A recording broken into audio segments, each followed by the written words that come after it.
Mabao matatu yaliyowekwa wavuni na Starboy, mchezaji wa kimataifa kutoka Uganda, Alan Okello, yaliwezesha Yanga kupata ushindi wa mabao 3-0 dhidi ya TRA United kwenye uwanja wa KMC Complex Mwenge jijini Dar es Salaam, na kuifanya kwanza iendelee kujiimarisha kileleni mwa msimamo wa ligi kuu Tanzania bara kwa kufikisha pointi 72.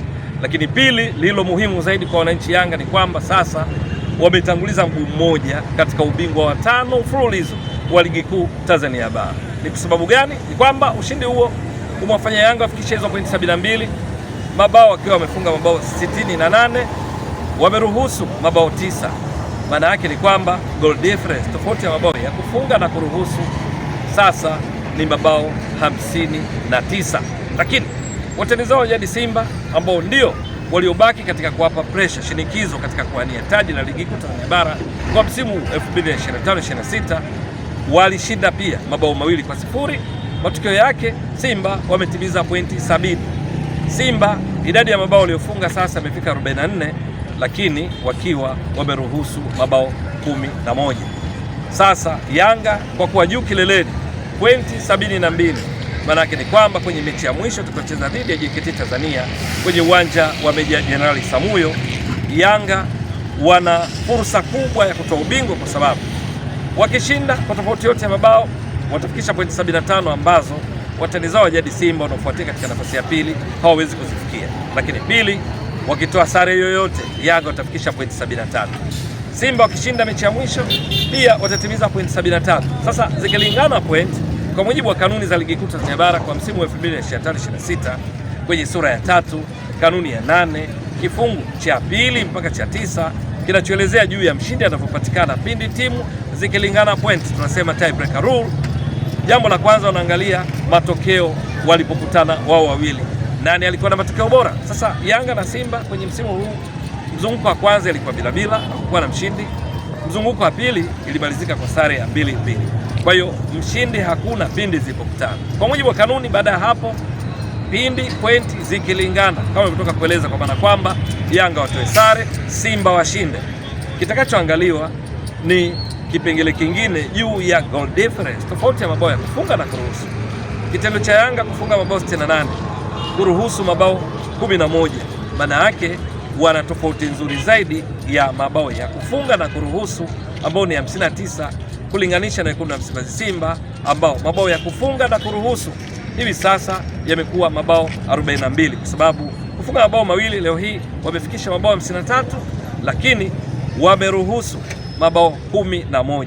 Kwa hiyo tofauti ya mabao ya kufunga na kuruhusu ya Simba ni 52, wakati Yanga tofauti ya mabao ya kufunga na kuruhusu Simba ni mabao 42, wakati Yanga ni mabao 59. Kwa lugha nyingine, kama Yanga itapata sare, Simba wakishinda, ili watoe ubingwa wanatakiwa wafunge mabao mengi kweli kweli, ili kuondoa tofauti yao ya mabao ya kufunga na kuruhusu baina yao na Yanga, jambo ambalo kwenye makaratasi inawezekana kimahesabu, lakini kiuhalisia ni ngumu haswa. Sababu nyingine kwa sababu hiyo ni kwamba Yanga ni kana kwamba wakipata sare katika mechi ya mwisho tayari watakuwa wametoa ubingwa wa 5 mfululizo wa ligi kuu Tanzania bara. Lakini vinginevyo Simba watachohitajika ni kushinda, halafu kuiombea mabaya Yanga, kuitaka JKT Tanzania iwe kwenye kiwango bora, ifunge Yanga. Hapo Simba watatimiza pointi 73, ili hali Yanga watabaki na pointi 72, na hivyo Simba kutoa ubingwa.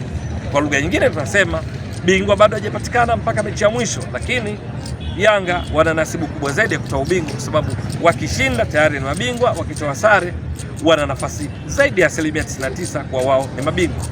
Lakini katika maeneo mengine tunaweza kusema Alan Okello ameendeleza kiwango bora leo hii, kwa sababu mabao 3 aliyofunga yamemfanya afikishe mabao 14, akiwa nyuma ya Faisal Salum Feitoto ambaye amefikisha mabao 15 kwa kufunga tena leo hii na kuwa ndiye kinara wa mabao wakati kukiwa kumesalia mechi moja.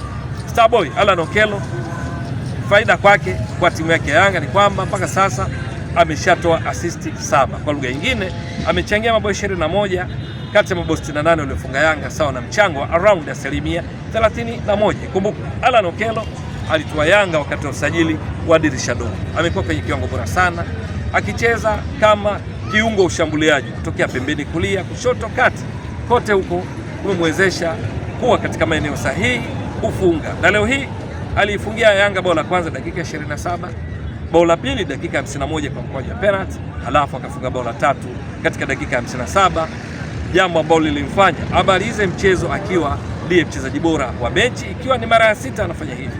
Nikumbuke Alan Okello mpaka sasa ameshacheza mechi 23 kati ya mechi 29 alizocheza Yanga, ikikumbukwa vizuri kwamba alijiunga kwa dirisha dogo. Amecheza kwa dakika 1667, lakini uzuri kwake ni kwamba sio mwenye tamaa ya kufunga, anapiga mashuti kujaribu kufunga pale tu nafasi inapopatikana, kwa sababu mpaka sasa kwenye kucheza mechi hizo amepiga mashuti 36. Kati ya hayo mashuti 27 yamelenga shabaha, halafu ndipo akafunga mabao hayo 14.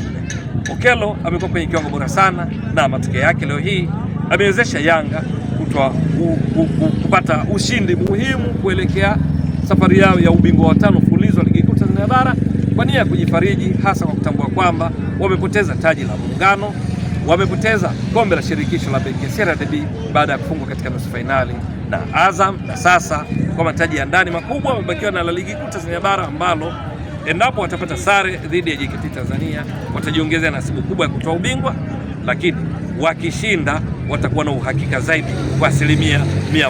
Leo hii kilichobeba Yanga ni nini? Moja, namna ambavyo walikuwa wakipigania mipira. Tunasema ile total commitment katika mipira 50 kwa 50, mara zote Yanga walionekana kwenye zaidi, lakini kucheza kwa mpango kazi wa makocha Abdulhamid Mwalimu pamoja na mwenzake Patrick Mabedi, wachezaji waliopata nafasi ya kwanza leo hii walionyesha kiwango bora, wakimiliki mpira kwa kiasi kikubwa, muda mwingi wa kucheza katika nusu ya pili ya uwanja, kiasi cha kuwafanya TRA wasikose nafasi ya kuanzisha mashambulizi ya kuwafikia wachezaji wa unyota, akiwamo Ramadhani Chobwedo, striker Ami Mapaka, viungo akina Chanda Chewe, Jamal Dullaz, wote walishindwa kupata fursa ya kutengeneza nafasi nzuri ya kuweza kufunga bao. Matokeo yake Yanga leo hii licha ya kupata pointi 3 muhimu, lakini pia wamelipiza kisasi dhidi ya TRA United ambayo katika mechi ya kwanza jijini Arusha kwenye uwanja Sheikh Amri Abeid, Yanga dakika 90 za mchezo walijikuta wakishindwa kupiga hata shuti moja la kulenga shabaha katika mechi ya kwanza kule Arusha.